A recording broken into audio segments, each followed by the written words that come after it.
너무나 개인적인 이야기인 것 같긴 하지만 여러분, 저희 집에 어제 공주님이 오셨습니다.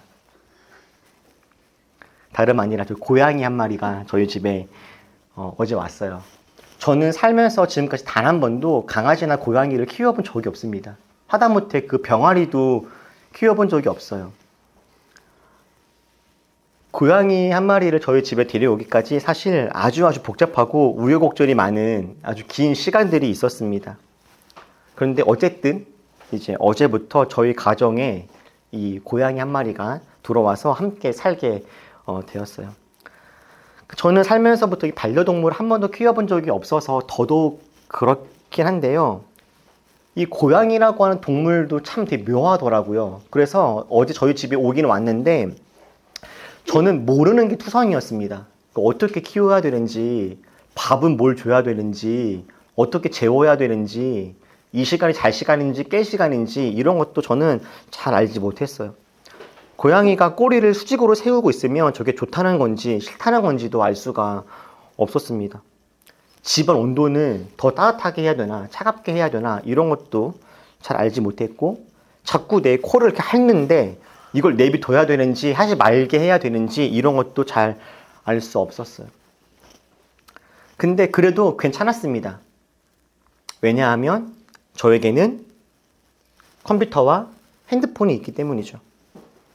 컴퓨터와 핸드폰을 통해서 저는 챗GPT와 제미나이 등 이 AI를 통해서 고양이에 대한 수많은 정보들을 받을 수가 있었습니다. 지금 자꾸 내 코를 핥고 있는데 이거 어떻게 해야 돼? 지금 잘 시간인가? 깨어 있어도 돼? 꼬리를 수직으로 세우고 있는데 이거 어떻게 해야 돼? 제가 이 챗GPT하고 제미나이한테 물어볼 때마다 이 두 친구들은 저에게 친절하게 제가 묻는 질문에 대답들을 잘 해주었습니다.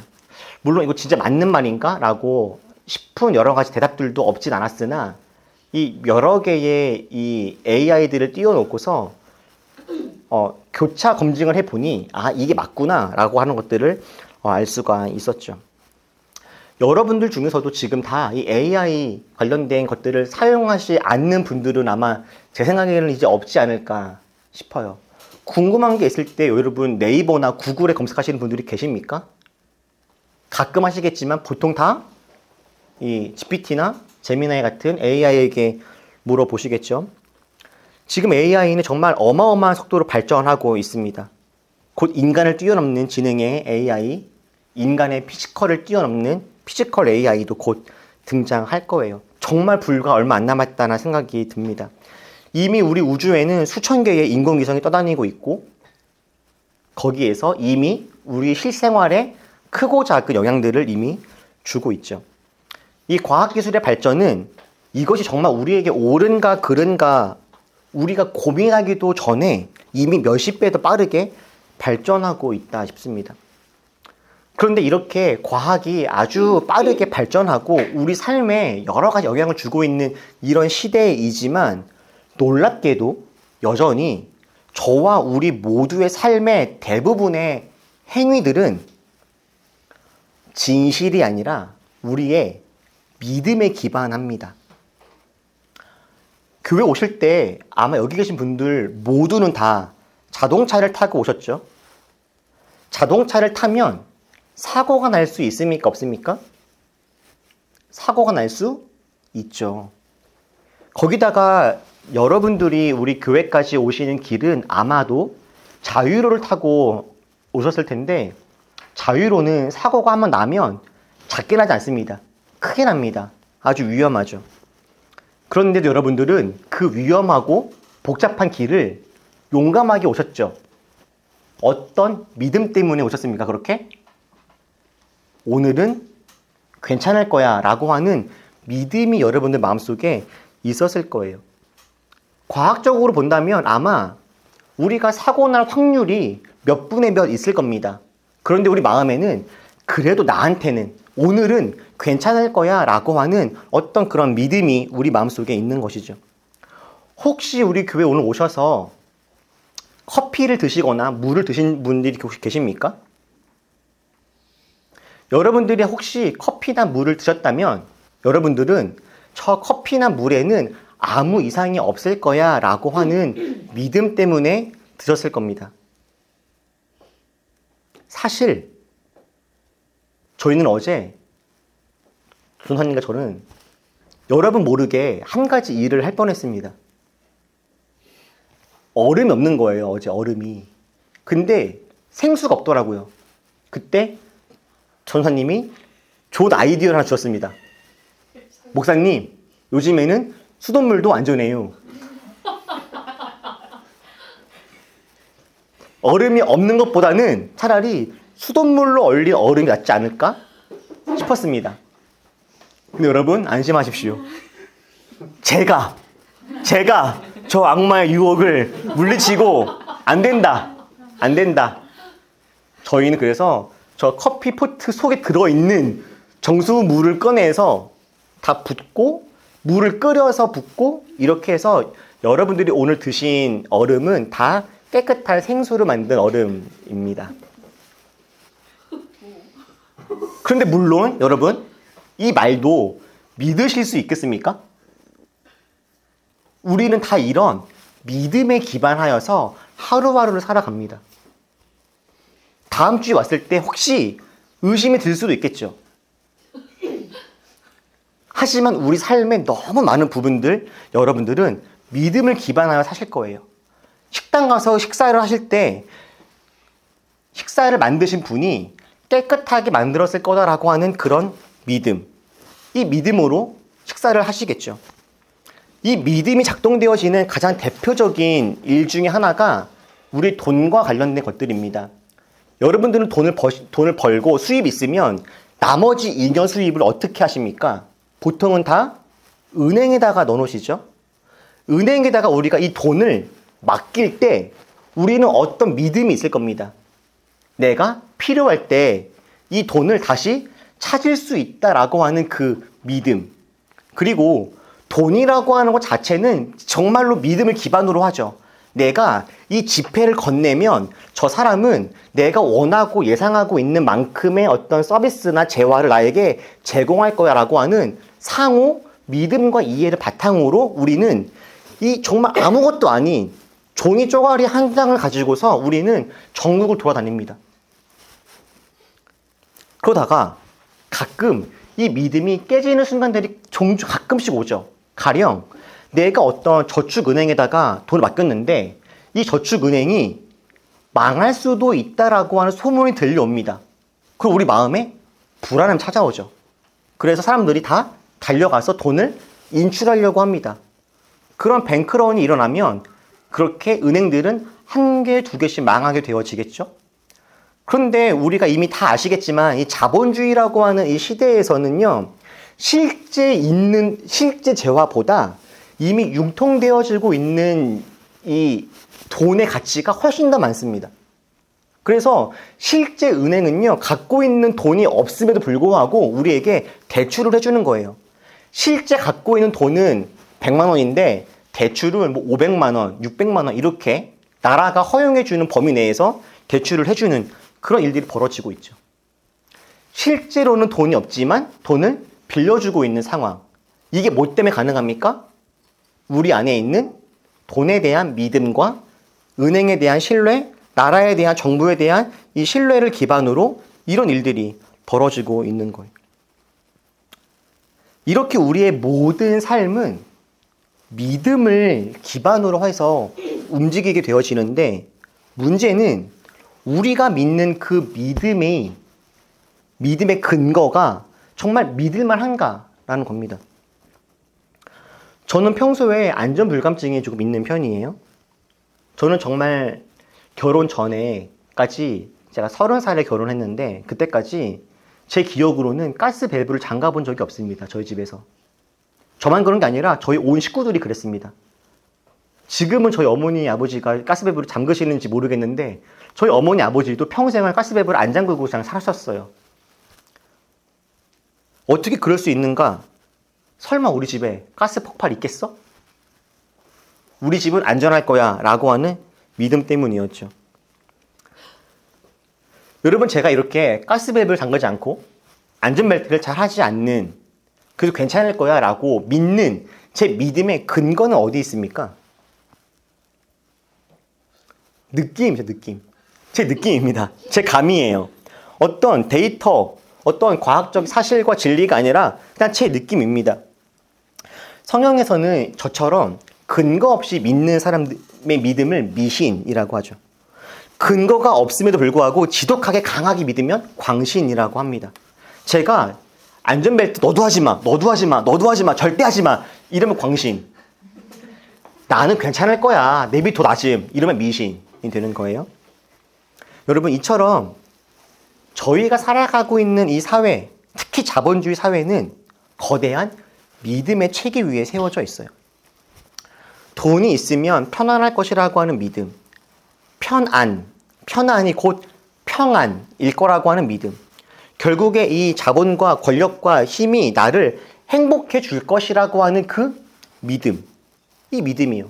통장에 돈이 60억 있고 100억 있으면 이 경제적 자유가, 현금 흐름이 나를 편안하게 해줄 거라고 하는 그 믿음, 우리는 이 믿음으로 살아갑니다. 우리 중에 그 누구도 아직 실제 그 삶을 살아본 적이 없지 않습니까? 정말 우리가 내 통장에 100억이 이미 있어서 살아보니 정말 행복하더라라고 말하는 사람은 없잖아요, 우리 안에는. 하지만 우리가 그런 삶을 조금 동경하는 이유는 그 믿음이 있기 때문인 것이죠. 근데 여러분은 그 믿음이 어디로부터 생겨나셨다 싶으십니까? 그 믿음의 근거는 확실하십니까? 골로새서가 기록된 이 1세기의 상황을 보면 믿음과 이 믿음의 근거와 믿음으로 말미암는 삶에 대한 이야기가 오늘 우리가 읽었던 본문에 자세하게 잘 나옵니다. 오늘 바울은 3절에서 이렇게 이야기하죠. 우리는 여러분을 위하여 기도할 때 항상 우리 주 예수 그리스도 하나님 아버지께 감사를 드립니다 라고 이야기합니다. 바울은요, 하나님께 감사하면서 기도하고 있습니다. 왜냐하면 그들 때문에 감사한대요. 여러분, 골로새서가 쓰여지고 있는 이 순간 바울은요, 지금 감옥에 갇혀 있는 상태입니다. 자유롭게 삶을 살아가고 있는 것이 아니라 감옥에 갇혀 있습니다. 바울이 감옥에 갇혀 있는 이유는 복음을 전하다가 개인적인 어떤 잘못을 해서가 아니라 말 그대로 복음을 전했다라고 하는 이유로 감옥에 갇혀 있는 상황이에요. 사실 바울 개인으로만 본다면 지금 바울은 감사가 아니라 하나님, 내가 뭘 잘못했습니까? 제 삶이 왜 이럽니까? 이렇게 불평해도 이상하지 않은 그런 순간임에도 불구하고 바울은 하나님께 감사하며 기도를 드리죠.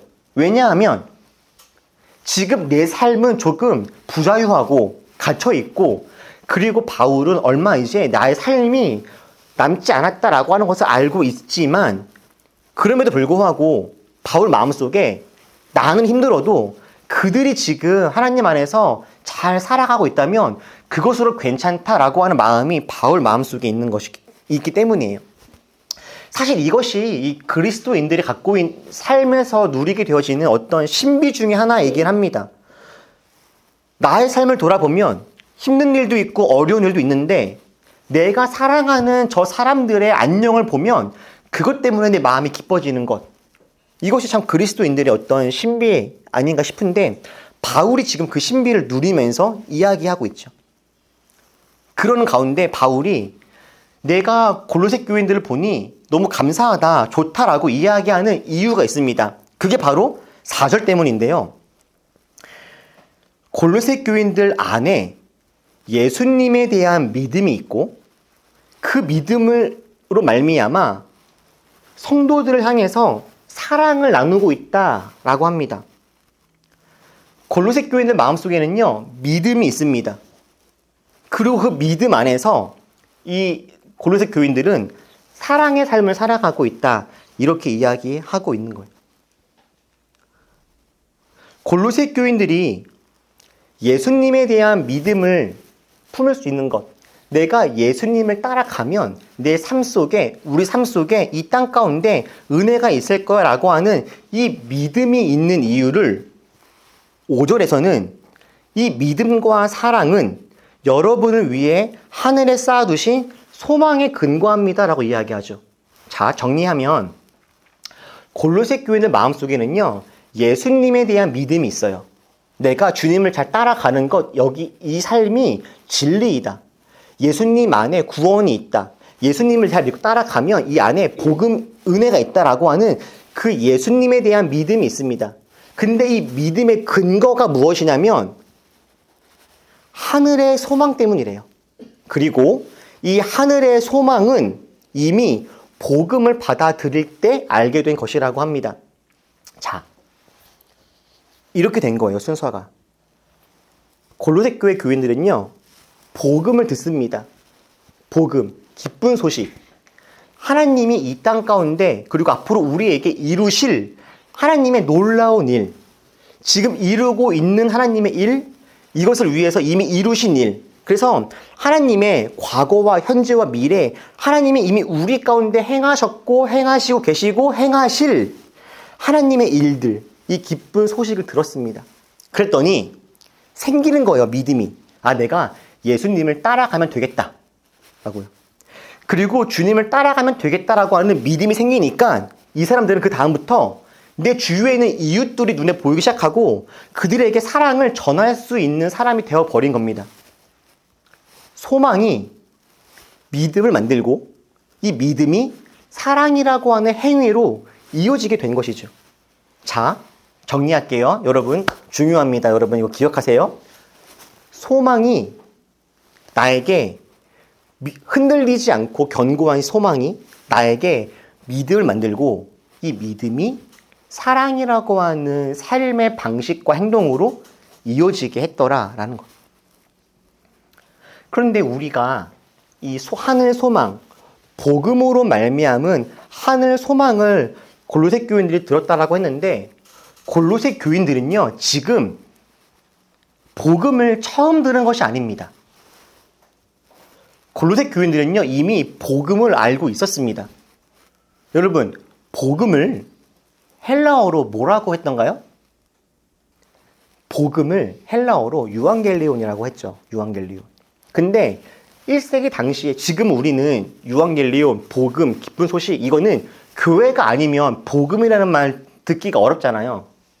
동영님 혹시 복음이라는 말 들어본 적 있으십니까? 살면서? 복음. 아, 볶음 말고요.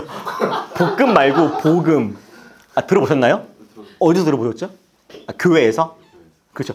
교회 이외에는 요즘에 복음이라는 말 잘 안 쓰죠? 그죠? 근데 1세기 당시에 복음, 유앙겔리온이라는 단어는요, 교회에서만 쓰는 단어가 아니었습니다. 이미 다 알고 있는 단어들이었어요. 제가 몇 번 말씀드린 적도 있는 것 같은데 1세기 당시에 유앙겔리온이라고 하는 이 단어는 로마 황제와 관련된 단어였는데 보통 두 가지 대표적인 케이스에서 이 유앙겔리온이라는 단어가 쓰입니다. 첫 번째 케이스는 로마가 전쟁에 나갔다가 승리했을 때 그 승리한 소식을 전령이 가지고 돌아옵니다. 당시에는 뭐 교통수단이 없고 통신수단이 그리 많지 않으니까 전령들이 그때 그 소식을 가지고서 빠르게 달려오는데 그 전령이 전쟁의 승리 소식을 가지고 올 때 내가 전달해 줄 기쁜 소식이 있습니다. 이럴 때 유앙겔리온을 사용했어요. 그러니까 이때 기쁜 소식이라고 하면 로마가 전쟁에서 승리했다라고 하는 것이었죠. 우리 왕이 이겼다. 그래서 전쟁에서 승리했을 때 유앙겔리온이라고 하는 단어를 사용했습니다. 두 번째는 로마 황제가 시민들에게 축제나 잔치를 베풀 때 유앙겔리온이라고 했습니다. 기쁜 소식이 있어. 유앙겔리온. 지금 왕이 잔치를 베풀 거야. 당시 로마 황제는 로마 시민들에게 빵과 서커스를 제공했다. 이렇게 이야기를 많이 하지 않습니까? 자, 로마의 황제는요, 시민들의 배를 채워줄 이 공짜 먹을 것을 나눠주고 빵을 주고 우리가 흔히 콜로세움을 연상할 수 있는 그런 경기장이나 그런 곳에서 사람들에게 자극적인 검투사 시합을 시키거나 동물과 싸우게 하거나 이렇게 하면서 사람들의 도파민을 정말 완벽하게 채워주는 그런 행위들이 있었습니다. 로마 황제가 우리에게 잔치를 베풀었다. 그래서 빵도 줄 거고 도파민도 채워줄 거야. 그러니 얼마나 기쁘냐라고 이야기를 하는 거죠. 이렇게 로마 시민들에게 기쁜 소식, 복음, 전쟁에서의 승리, 우리에게 빵이 주어지고 도파민과 기쁨이 주어지는 이것을 누가 줍니까? 내 삶에 빵과 기쁨을 누가 줘요? 로마 황제가 주는 거죠. 그래서 로마 사람들의 마음속에는 로마 황제에 대한 믿음이 있습니다. 로마 황제를 어떻게 믿을 수 있어요? 빵과 서커스를 주는 사람, 우리에게 전쟁에서 승리를 주는 사람, 전쟁과 평화와 빵과 기쁨이라고 하는 이 복음과 소망을 주는 사람이 바로 누구냐면은 로마 황제인 것이죠. 그래서 로마인들 마음속에 이 1세기 당시에 이 근방의 사람들 마음속에 우리가 믿고 따를 수 있는 존재는 로마 황제라고 하는 믿음이 있는 거예요. 로마 황제를 내가 믿고 따르면 로마 황제는 우리에게 기쁜 소식, 복음, 평안, 이거를 우리에게 줄 것이니까 라고 하는 마음이 있기 때문이죠. 그런데 이 로마의 복음이요, 자세히 들여다보면 참 기괴합니다. 로마가 전쟁에서 승리해서 우리가 승리했다, 왕이 이겼다, 유앙겔리온, 기쁜 소식이 있다 라고 외칠 때 분명 누군가에게는 정말 전쟁에서의 승리 소식이 기쁨입니다. 그런데 이 로마에서 복음이 선포될 때마다, 기쁜 소식이 선포될 때마다, 전쟁의 승리한 소식이 들려질 때마다 항상 반대편에는 패배한 사람들의 눈물과 아픔이 있습니다. 로마가 이겼다라고 하는 것은 누군가는 이미 쓰러지고 죽임당하고 아픔을 겪고 있다라고 하는 이야기이죠. 로마 시민들이 기쁨을 누리는 대가로 누군가는 노예가 되어줘야 됐고 부모를 잃어야 됐고 자녀를 잃어야만 했습니다. 콜로세움에서 사람들이 도파민 충전 가득한 어떤 자극적인 기쁨을 누릴 때 경기장 그 바닥에는 피가 흥건하게 흘러지고 누군가는 목숨을 잃거나 팔이 잘리거나 아픔을 경험해야 했습니다. 로마의 복음, 분명 누군가에게는 기쁨과 유익과 재미를 주지만 로마의 복음은 누군가의 눈물과 죽음을 제물로 삼는 복음이었던 거예요. 더 큰 문제가 뭡니까? 오늘은 내가 그 로마의 복음을 누리는 사람이 될 수 있을지 모르지만 내가 언제 다른 사람들의 기쁨을 채워주기 위해서 희생당해야 되는 사람이 될 수도 있다라고 하는 이 무서운 이야기가 숨어져 있죠.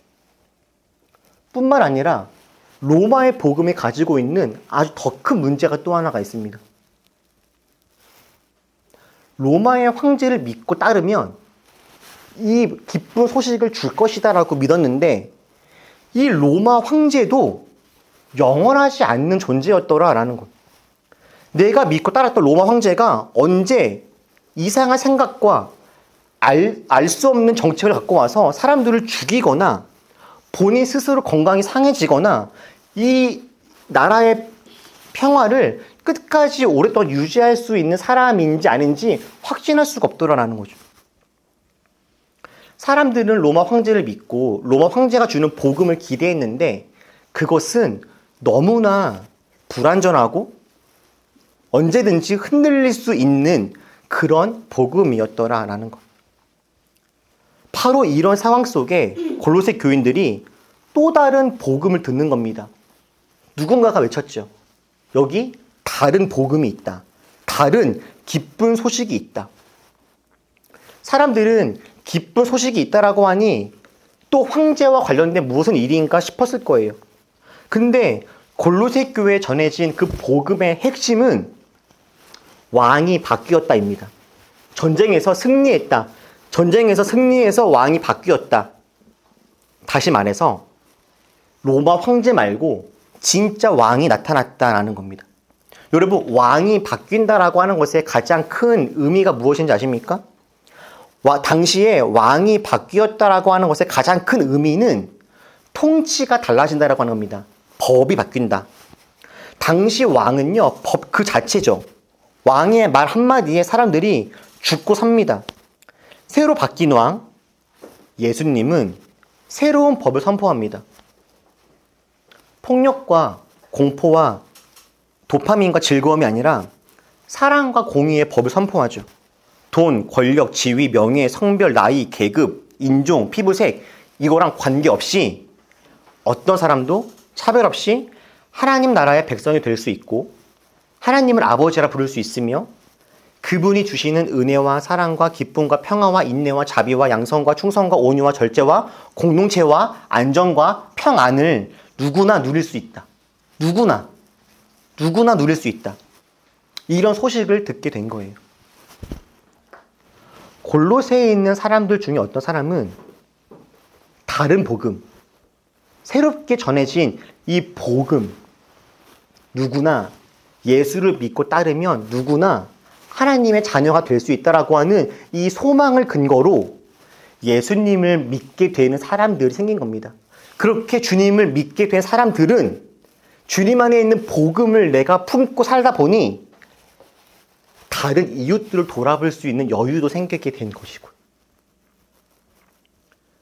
이렇게 골로새에는 두 가지 복음이, 두 가지 믿음이, 두 가지의 삶이 함께 나타나고 있는 그런 도시가 되게 된 거예요. 여러분, 골로새만 그런 것이 아닙니다. 지금 우리 역시 비슷한 삶을 살아갑니다. 세상도 우리에게 소망을 줍니다. 이런 소망이 있다. 이런 행복이 있다. 여기에 구원이 있다. 우리들로 하여금 그것을 믿고 그것을 누리며 살아가라고 이야기를 하죠. 소망은 믿음을 낳고 믿음은 행동을 낳으니 우리들은 무엇을 소망하며 무엇을 믿고 어떻게 살아갈지에 대해서 고민해야 합니다. 여러분, 저는 우리가 쉽게 흔들리고 변하는 것에 우리 소망을 두지 않았으면 좋겠습니다. 마땅히 우리는 흔들리지 않고 변하지 않는 것에 소망을 두었으면 좋겠어요. 흔들리지 않고 변하지 않는 것, 하나님이 유일하신 분입니다. 변하지 않고 흔들림 없는 하나님께 우리의 소망을 두면, 우리가 주님을 믿고 따르기로 결단하면 하나님은 우리 삶에 흔들림 없는 안정감 있는 삶의 걸음들을 약속해 주실 겁니다. 여러분, 돌아보십시오. 생각해 보세요. 변하지 않는 거 뭐가 있습니까? 우리는 이 자본과 돈에 전전긍긍하고 매여 있지만 사실 우리가 돈을 아무리 모아도, 지지난주 이야기했던 것처럼 주식이 아무리 올라도 우리 몸이 조금만 아프고 우리 삶에 조금만 문제가 생겨도요, 돈이라는 것은 있다가도 없고 없다가도 있는 것 아닙니까? 아니죠. 있다가도 없고 없으면 계속 없죠. 우리 건강은 어떻죠? 건강? 내가 당장도 뭐든지 할 수 있을 것만 같아도 어느 순간 정말 우리가 어찌할 수 없는 상황 안에서 그냥 몸이 나빠지는 경우들, 건강이 해치지는 일들이 벌어지잖아요.